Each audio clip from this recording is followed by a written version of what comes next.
What up, everybody, and welcome back to another episode of Funboxing with Will. I am your host, Will, with H2OCO Film and Photo, and today we're going to be doing another EDC review on a pocket knife that, if you're in the community, you know is a very difficult knife to get your hands on and to acquire. And we're going to talk mainly about my lackluster experience with it. It is the Hinderer XM-18 Skinny in Magna Cut. I believe it's the 6th generation, and we're going to take a closer look at this and discuss some of the things about it and how I just don't get the value of this one particular knife. It is a great knife. It's just something that we'll talk more about it in a second. So let's get into that review today, guys.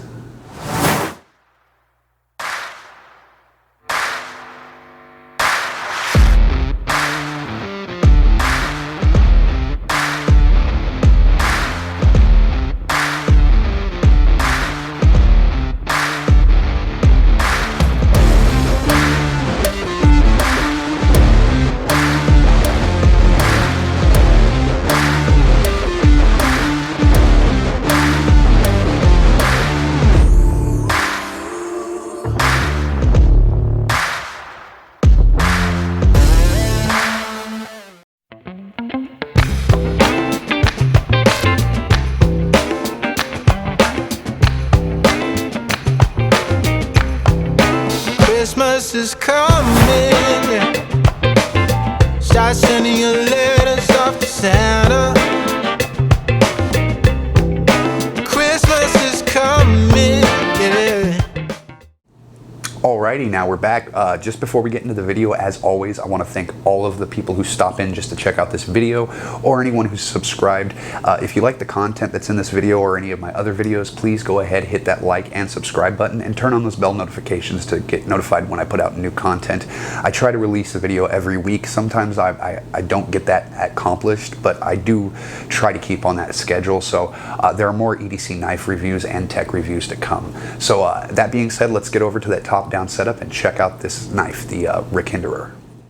Alrighty, guys, now that we're over here at the top-down setup, we can take a closer look at this Hinderer XM-18 6th generation Skinny.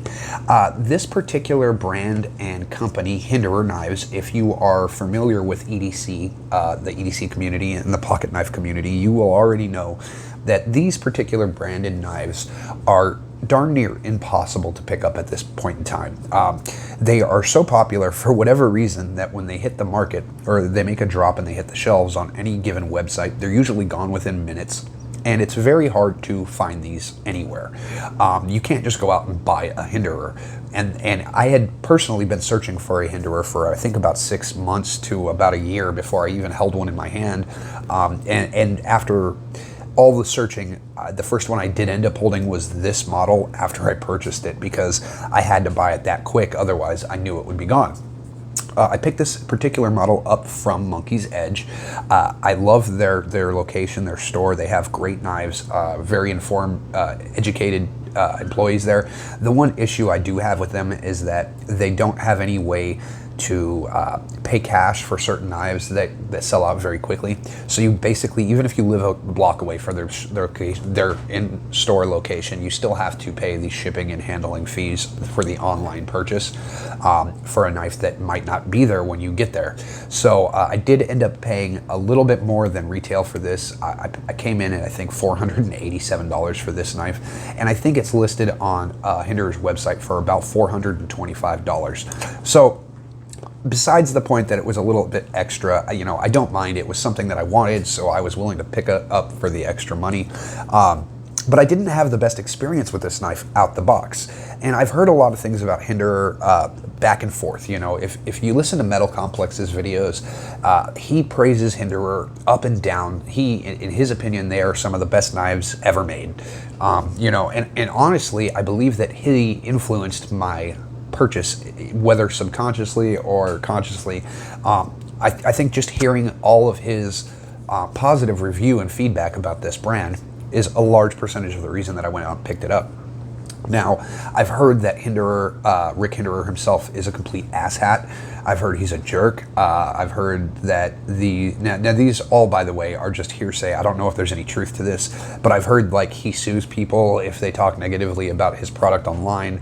Specifically, there was an instance that I heard about with a YouTuber who does knife reviews who had purchased a couple Hinderers, and he had HRC tested them and found out that they were well below advertised specs on the Rockwell side of things. And so he released a video basically bashing the heat treat on Hinderer knives. And from what I heard, he was issued a cease and desist letter by Hinderer Knives trying to silence him on his opinions about a knife, which from what I can tell were completely backed by truth. So I don't know. But then on the same hand, I thought, you know, if so many people do not like the man that makes this product, and yet they're still sold out everywhere you go, it must be a phenomenal product, right? Because if you're a jackass, I'm not going to buy your product unless it's that good and I can't get it anywhere else.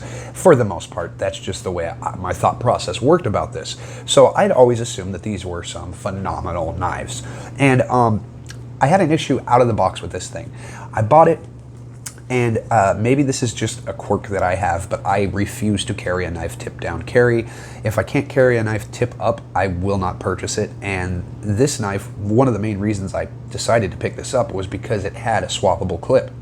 Well, they have these filler plates here, and when I went to go remove the clip to swap it to a tip up carry, the clip plate that was in this position here was so precisely fit that it would not be, I could not remove it. I unscrewed the clip, it fell right out.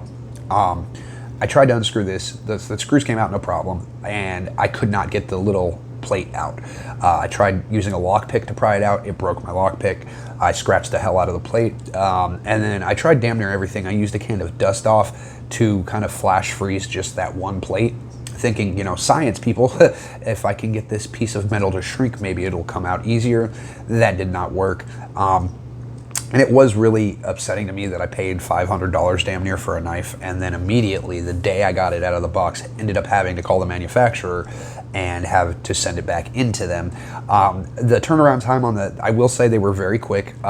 Their shipping sucked, of course. They don't want to pay for any quick shipping, you know, so it was a 7-day wait to get the blade to their location from Arizona, and then another 7 days to get it back. I will say though that they did have it repaired or replaced. I couldn't tell for sure. I know that they did replace the plate at least, if not the entire knife, because I had scratched it up a little bit, and this one doesn't have any scratches on it. But it was sent out the same day that it arrived at their facility, so it literally left my house, took 7 days to get there, got there, and the same day it arrived, it was fixed or replaced and then shipped back out, and then 7 days later I got it.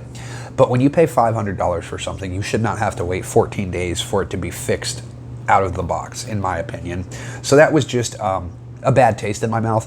And then on top of that, their customer service wasn't very, I don't want to say it wasn't good, because they did respond with a quick and timely manner. It just wasn't very personable. I had reached out with some concerns about my return address, and basically I got the answer, okay, thanks. I didn't get they didn't address my concern at all in the email. They just said, okay, cool, bye, you know, basically.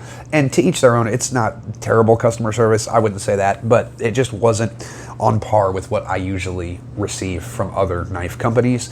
So I can kind of get the feeling where people say that, you know, the company's not the best, where they're coming from. And other than that, that was my main bad experience with this knife. And then going on, I'm going to go into the specs on this knife, and then I'm going to talk a little bit more about it. But specs wise, it's not too shabby. It is a overbuilt knife, I would say, for sure. It's definitely a hard use knife. It's the 3.5 inch version. So coming in closed, you have a closed length of about 4.8 inches there, closed length, with a open length, total length of, I want to say 8 inches. Just over 8.2 inches right there on that overall length, and then it comes in with a 3.5 inch cutting edge with that little bit of belly that sticks out there. The ergos on this particular knife are really good. I'm not going to bash the ergos at all. They are amazing ergos. I like them almost I would compare them almost to Spyderco's ergos. It just simply just melts in the hand. And then with the forward choil or the back saber grip, you're getting a good purchase on the knife. I have what I would consider to be a large glove hand, and even in the regular traditional saber grip, I have plenty of pommel sticking out the back end. And the knife all around, it's an okay knife. I won't bash on it too much. I do consider it to be a good knife. But there are some things about it that we will talk about here in a moment. So weight-wise, we're coming in at...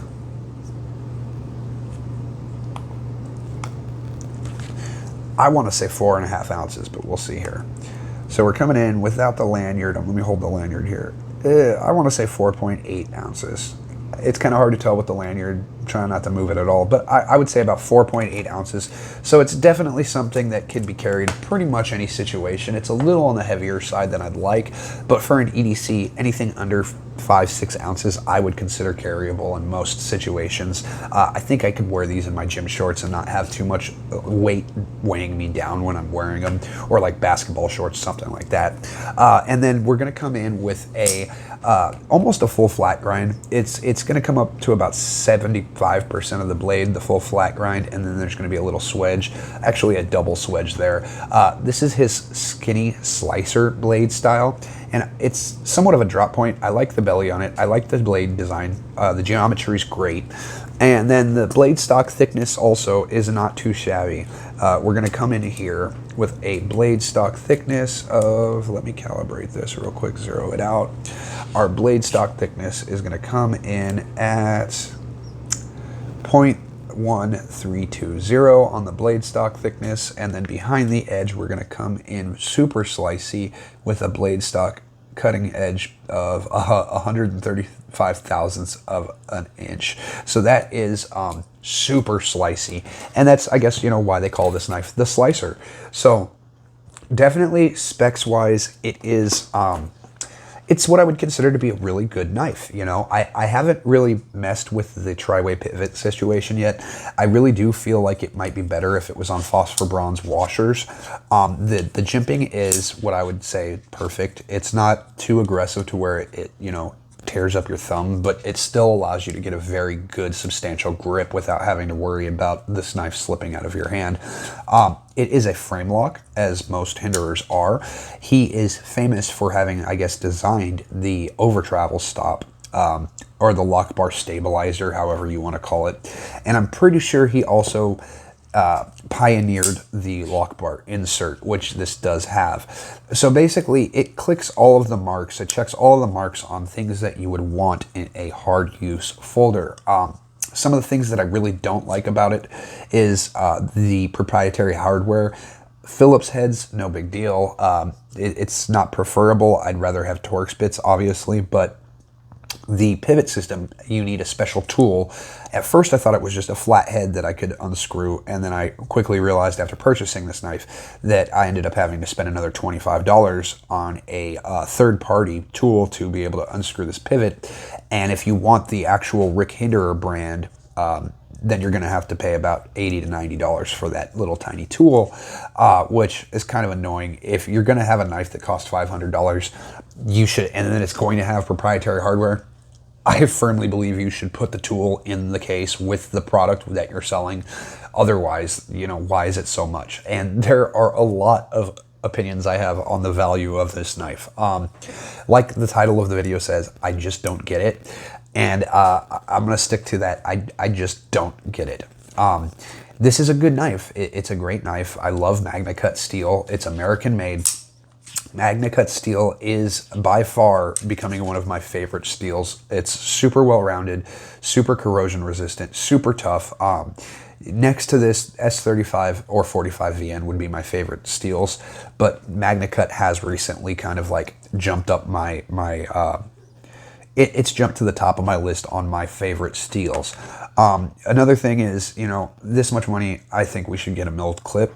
Just having this titanium spring clip is kind of another drawback, especially seeing that it's not a deep carry clip. But I've heard that a lot of the appeal to this knife is that it is an old school design from like the 90s.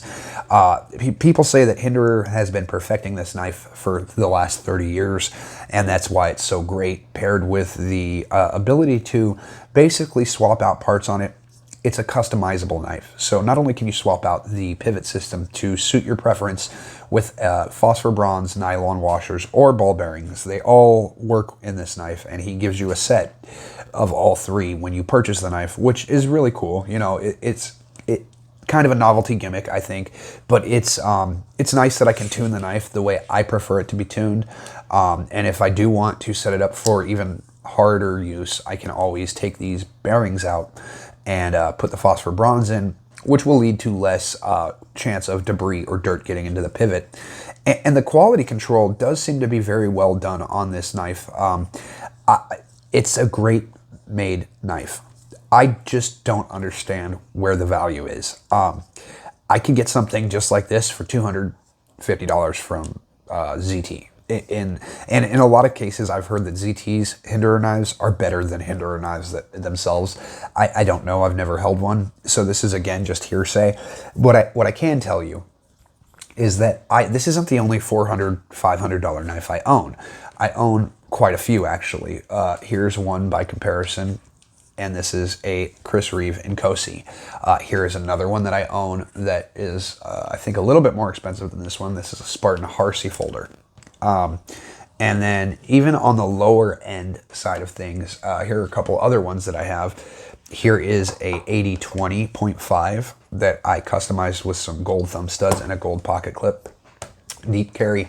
And then here is one of my favorite knives, the Justin Lundquist frame lock Revere, the Rivery. I'm sorry, the Rivery. It skipped my mind for a second, but it is a top flipper, and I absolutely love this frame lock knife.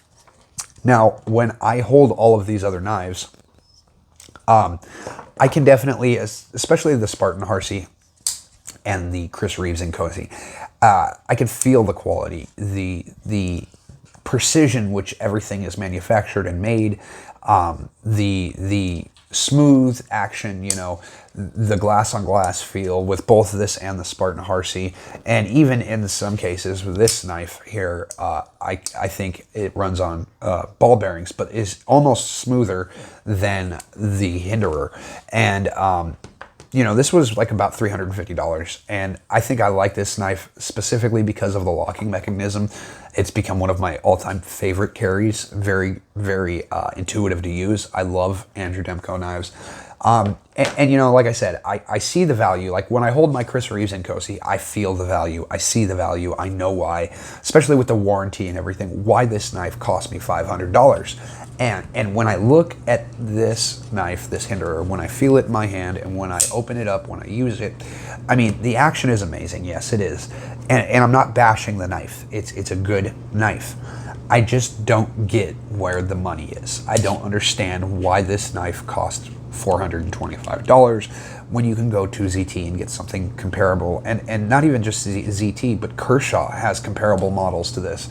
I just gave my sister one of my Kershaw frame locks, and I swear it was damn near as good as this, and I think I paid $50 for that knife. It wasn't anywhere near as hard use or as customizable as this. You know, you can't go online and find 1,000 different backspacer parts for it or 1,000 different plate clips for it or whatever. But that's not something that really interests me personally as an EDC carrier.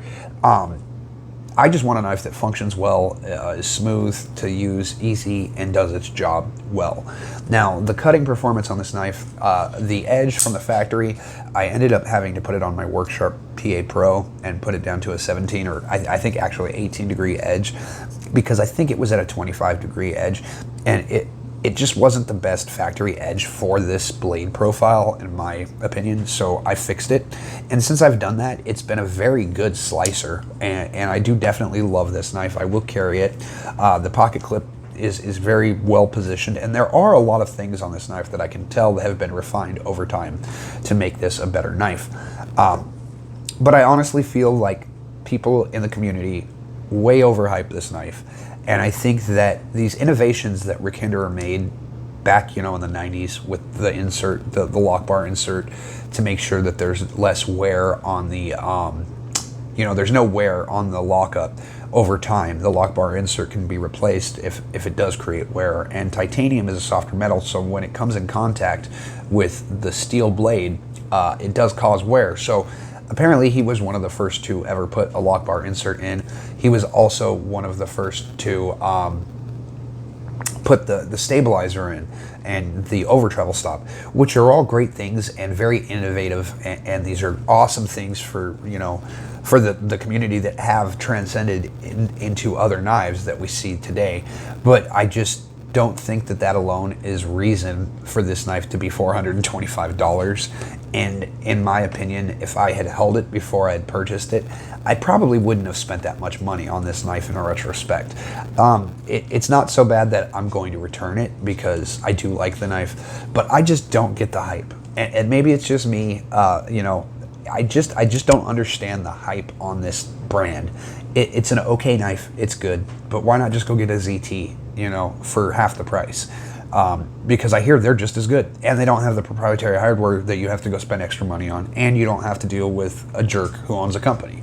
So I don't know where it came from, but I am glad that I did buy one, because now I know for a fact that this isn't something that I'm going to invest my money in the future. If I want another $400 plus knife, I'm going to definitely look at other brand names rather than Hinderer from here on out, just because I do feel like they give you more bang for your buck. Now, that being said, again, I don't want to bash this knife too much, but there are some people out there who just really can't stand Hinderers. I think they're an okay knife, but again, I just don't think they're worth the value. So it really does all come up to personal preference, and if this is something that you like, I'm not going to say don't go out and spend the money on it. By all means, buy it, you know, if you can find one. But yeah, just for me personally, I just don't get the hype over it, and that's about it. So that's it for my review today, guys. We're gonna get back over to the desktop setup to finish out this review, and I appreciate you guys checking this video out. Thanks for checking out this knife, and let's get back over to the desktop. Alrighty guys, well that's it for today's review. Like I said earlier, if you found this content at all informative, or if you liked the video, please hit that like and subscribe button. It really helps out the channel a lot. And turn on those bell notifications to get notified when I put out future content. Other than that, until next time everyone, stay safe, stay creative, and above all, stay sharp, my friends. Have a great day.